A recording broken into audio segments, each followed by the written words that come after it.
We are in Duncan at the collective space, and we're doing a workshop on individuation and the quest for self-realization. But before we do that, we're going to look at the stars, because I don't know if you guys noticed, but there's an interesting case of hysteria going on. And so we're going to look at the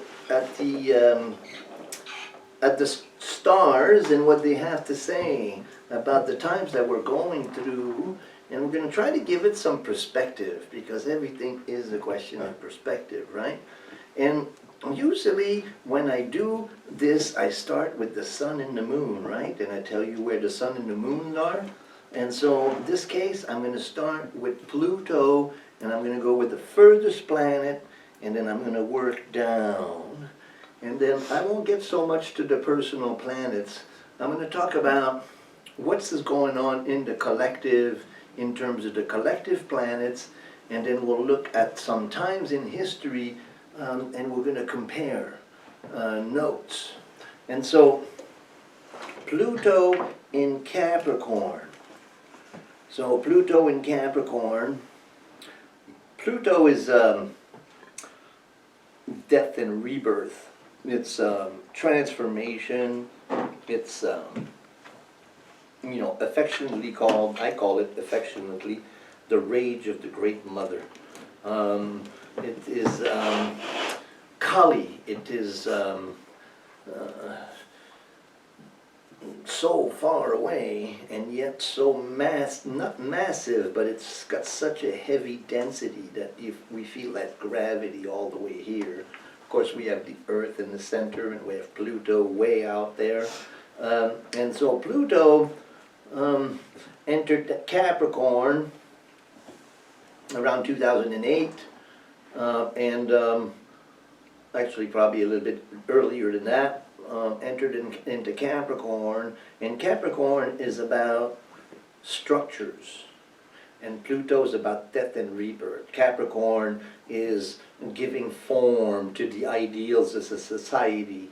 It's corporations, it's government, it's government establishments. So then we have Pluto entering into Capricorn, and right off the bat, we have 2008, the great crash, and then Pluto has been moving and moving and moving. Now it's about 21, 22 degrees. And so 12 years later, and Pluto in Capricorn, it really exposes the cracks, and has been doing so for quite a while. Now, that's Pluto in Capricorn, and what we had, of course, the cycle of Pluto is almost a little bit over 260 years around the zodiac, so it doesn't move very fast. And so what we're going to look at angular relationships with the different planets.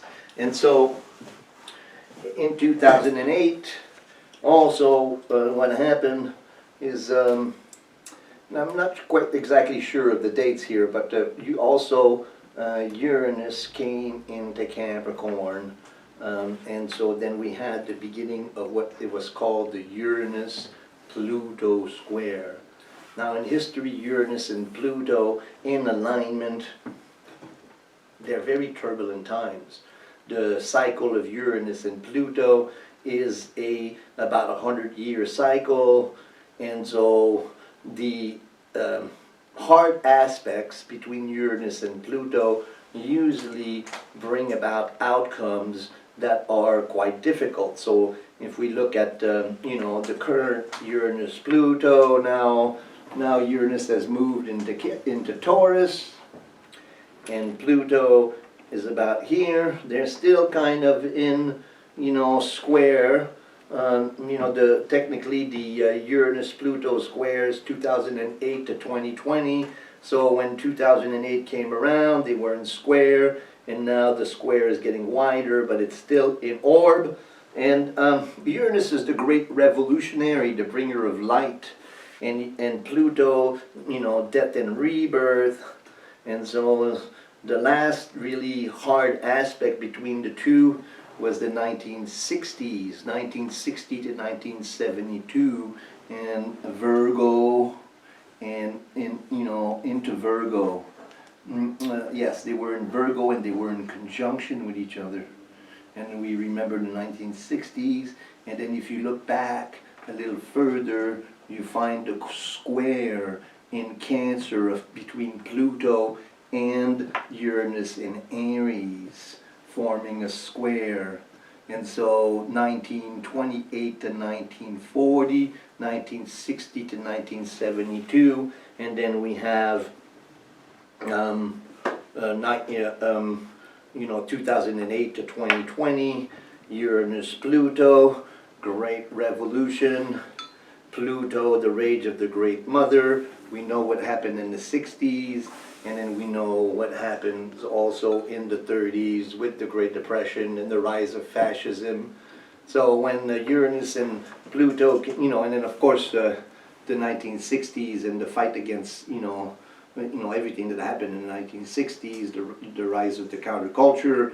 And so, you know, the first thing that happened in 2008 is we had the great crash, and then, you know, then by 2010, 2012, you know, everybody was saying, wow, maybe the hippies were right, you know. And so now we've been, you know, all of the things that came to light in the 60s, they are also of concern to us now.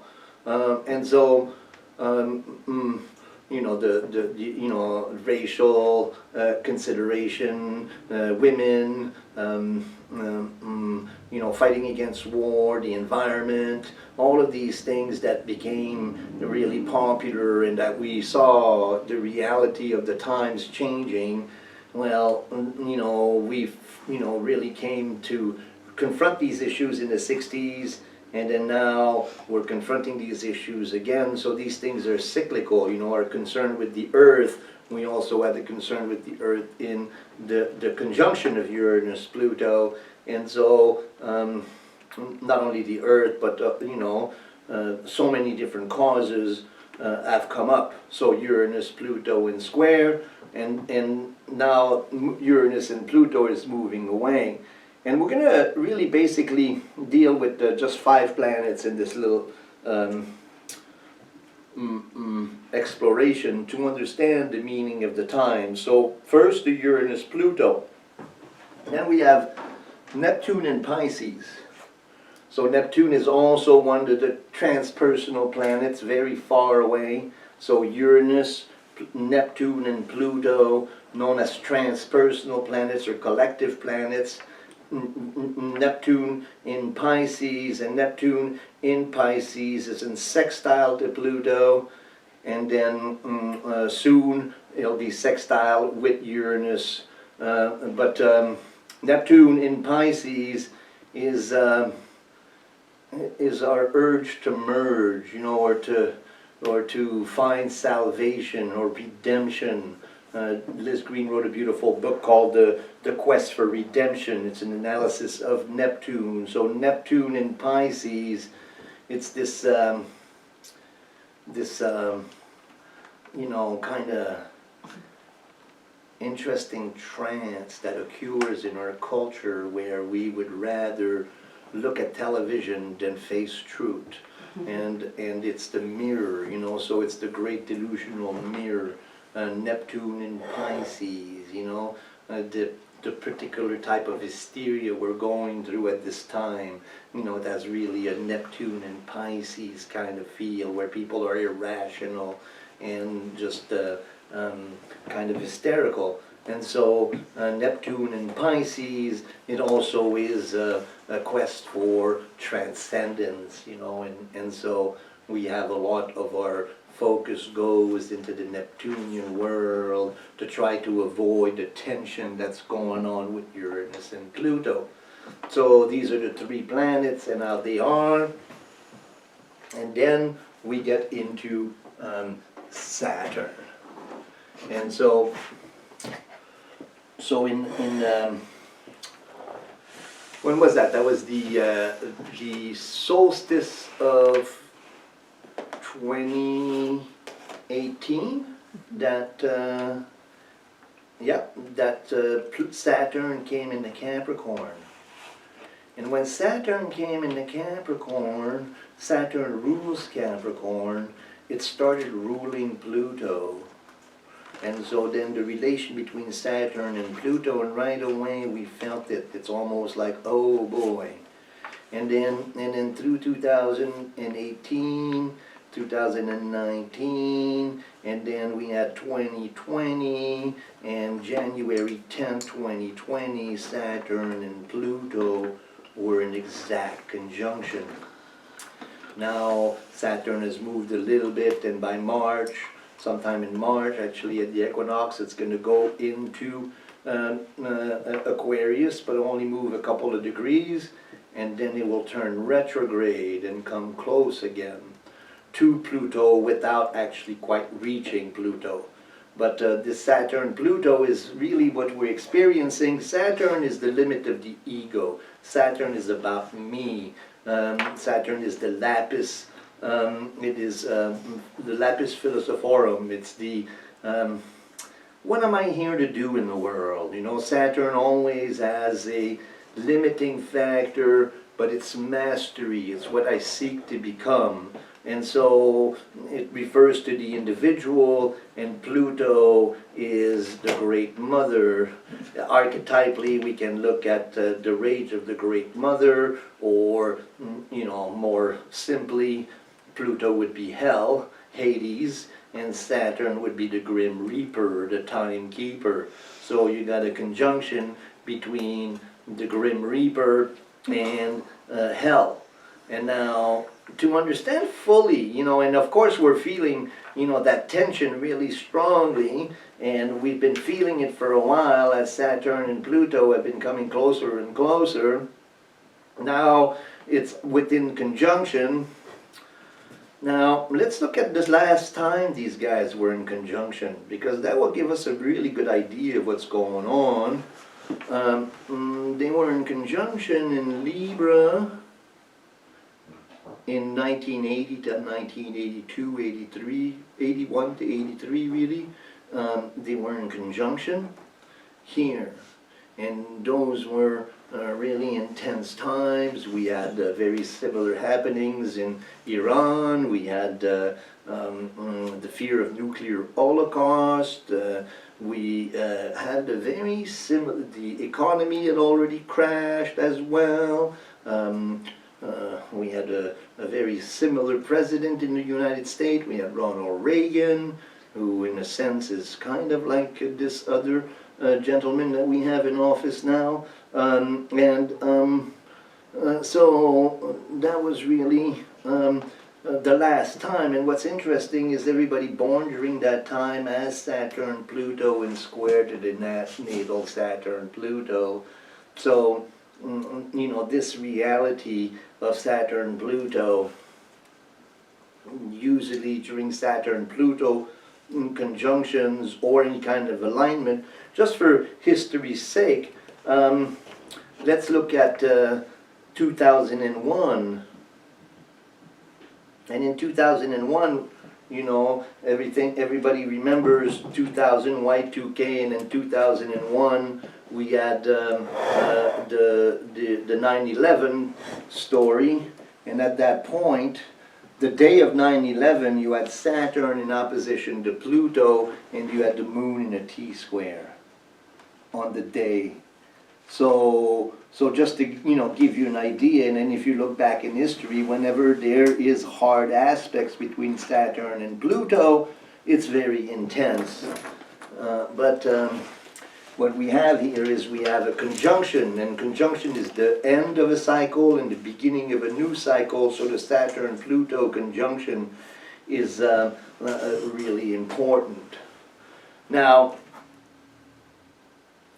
in of itself, this reality in square to Uranus and in sextile to Neptune, that in of itself is very intense.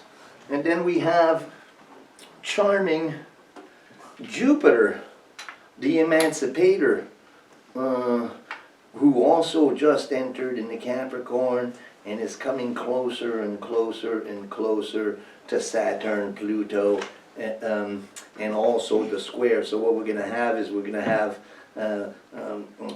Saturn this year is going to go into Aquarius, then it's going to go retrograde and come back, right? And then Neptune, Jupiter, it's going to come in the spring. It's going to make conjunction with Pluto. It's going to pass Pluto, and then it's going to turn retrograde, and it's going to pass Pluto again.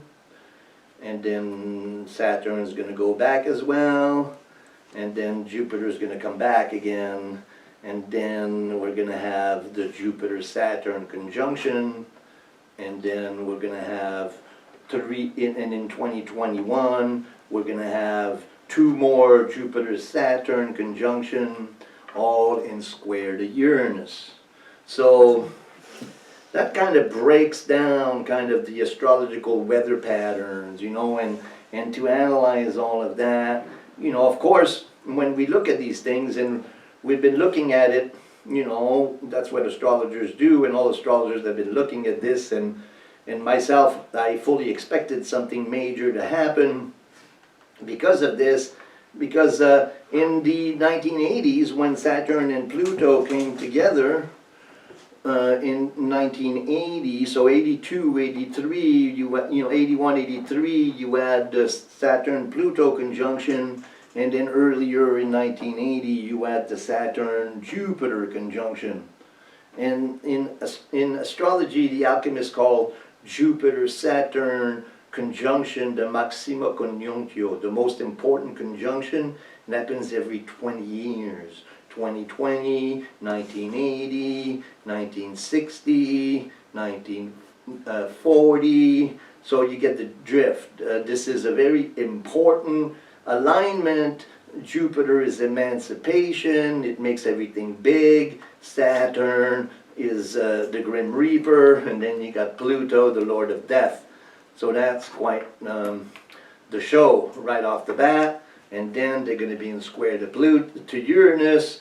And my sense is that when so the way I'm looking at it is that we have this current crisis that is going on, and we're, and it's really having a very interesting effect on the collective. One, it's very apparent that there's a lot of illusion into this whole thing, and a certain sense of hysteria, a certain sense of the Hall of Mirrors, the Hall of Mirrors, when you go to the fair and you go into the Hall of Mirrors and you look at yourself in the mirror and you're all distorted.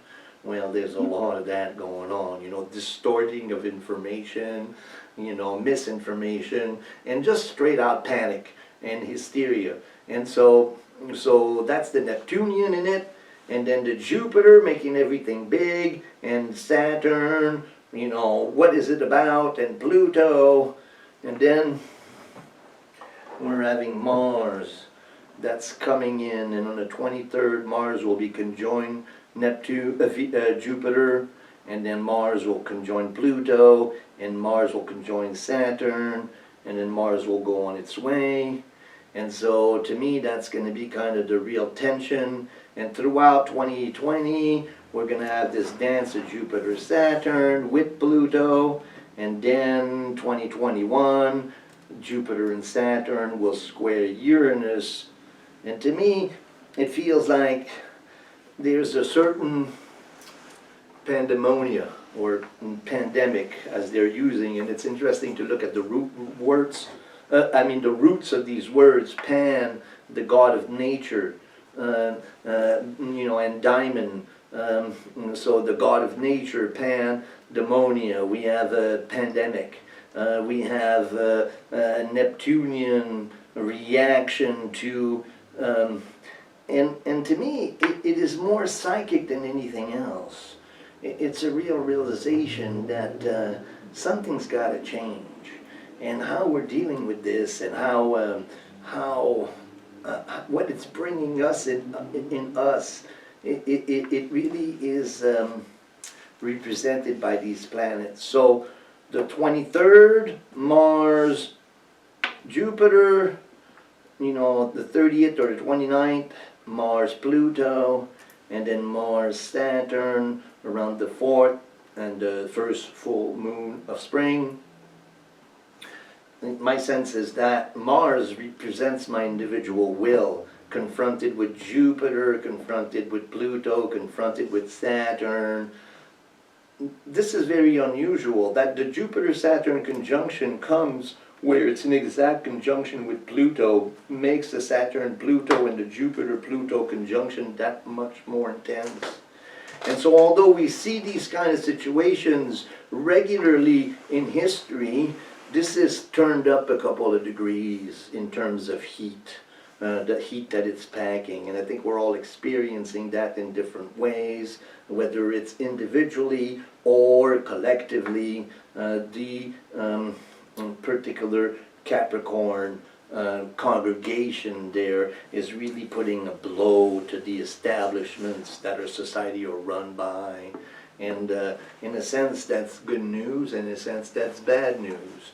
Every event has an equal amount of good and even equal amount of bad, and right now we're really playing up the bad in this. But what's the good in it?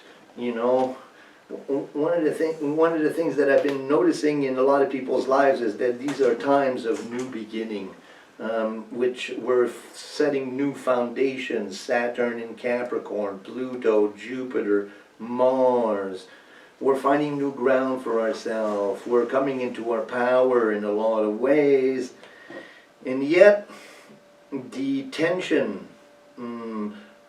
that we face because of the shadows of our society and our individual shadows, it's like we have to give up our connection with or we have to integrate our shadow issues in order to move into the future in a more healthy manner.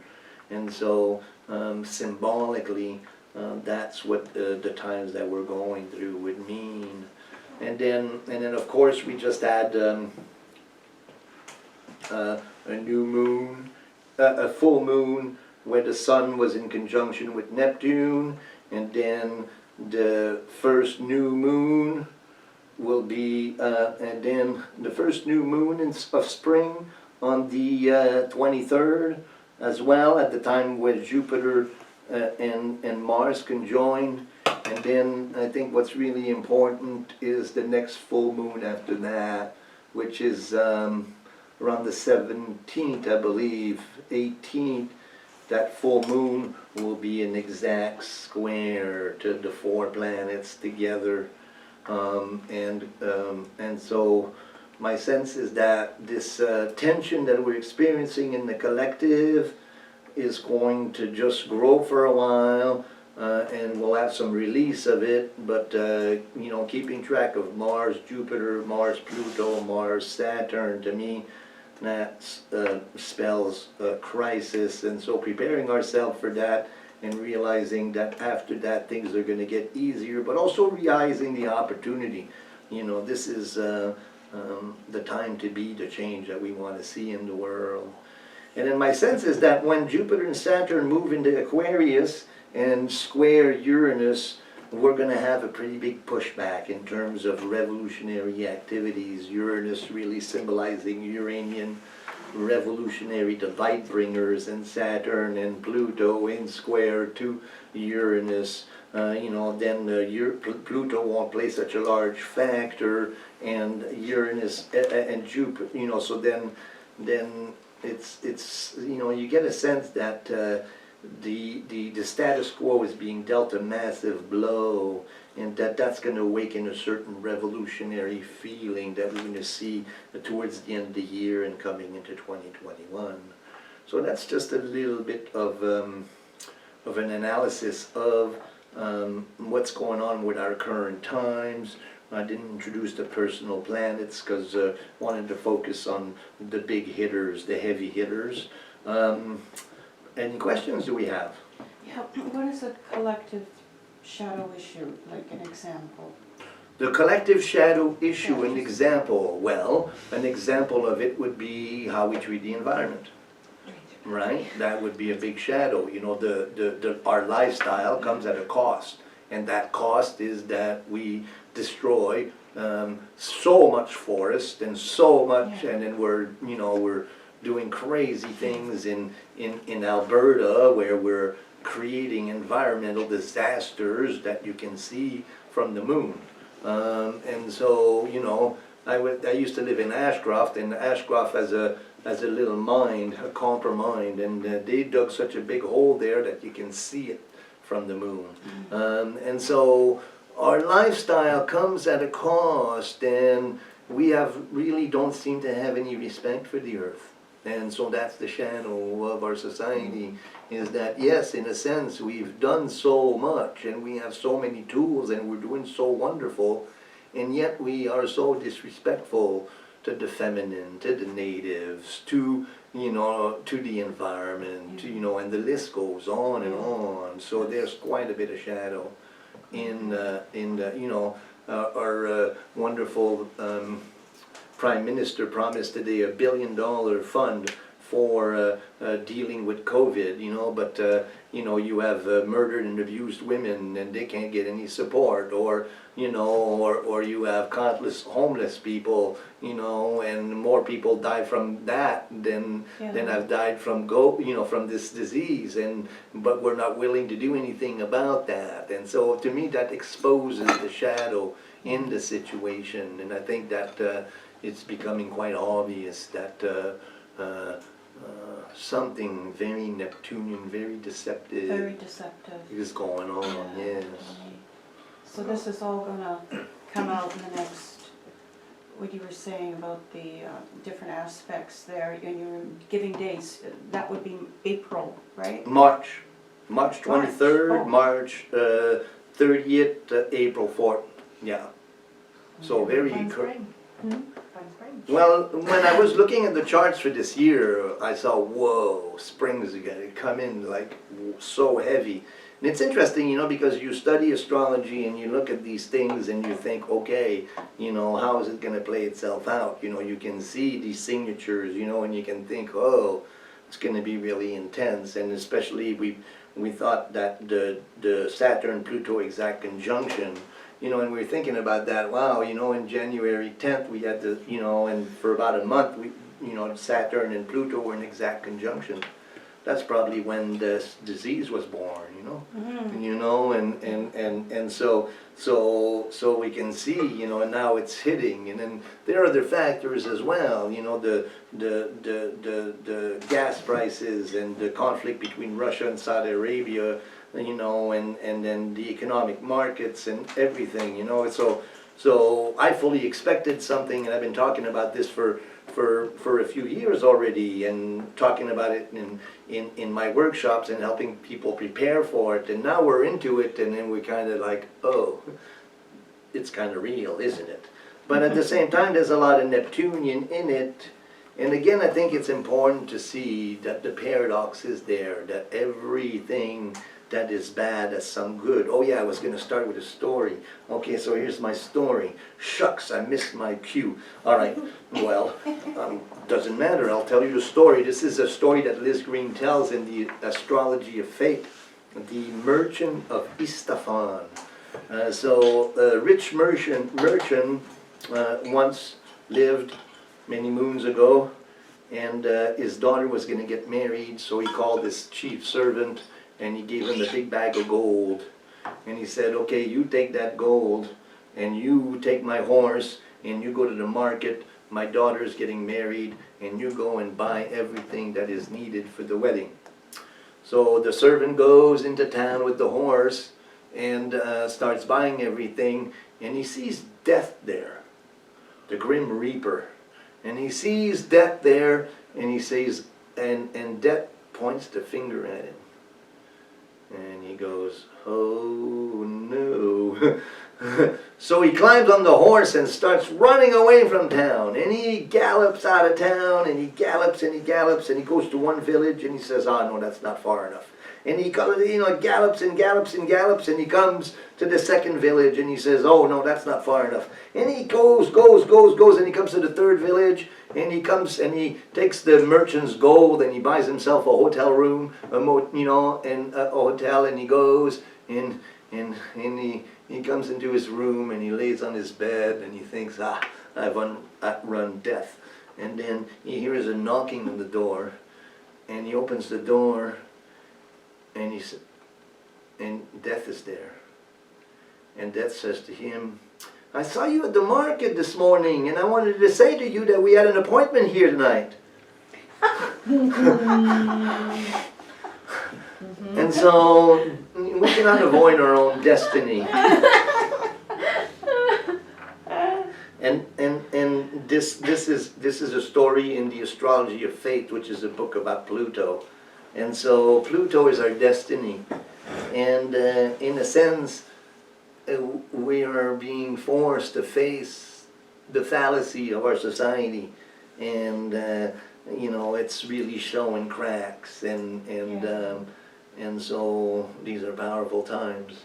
Is it worse when it's transiting your 12th house? When Pluto's transiting the 12th house, does it make things really bad? Well, I would look at the planets that it's transiting. What is it angling to? In your chart. Where does what's going on in your chart would be. What planets is being triggered. I know a lot of people are getting. Especially the Uranus-Neptune generation that were born between 90 and 93. Those folks are getting all of that on their their Uranus-Neptune.